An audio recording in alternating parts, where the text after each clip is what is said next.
student, yesterday you saw that when Hari Singh actually ultimately robbed the money, ultimately he just took the money from inside the mattress, and then when Anil actually turned in his side, he just started a little bit and then he quietly crawled out from the room.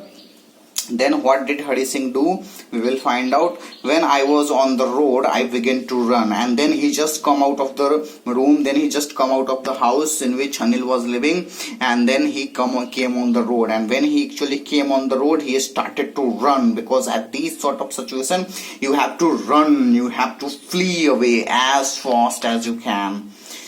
I had the notes at my vest, held their pig, the string of my pajamas. Actually, where did Hari Singh actually tuck the bundle of note? He actually tucked it into the string of his pajamas. You understand what the string of your pajamas?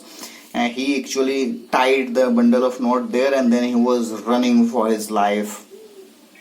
I slowed down to a walk and counted the notes, 600 rupees in 50s. Actually, then after running away a bit, he just slowed down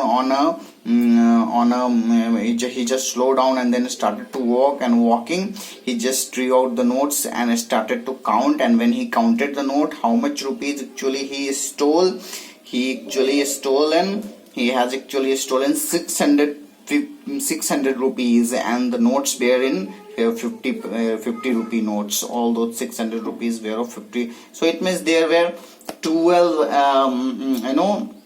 50 rupees notes, which comprises 600 rupees. So actually, eventually, students, it's not a lot of money, if you see at the present time, but at that point, the standard of that time, in those days, this was a good sum.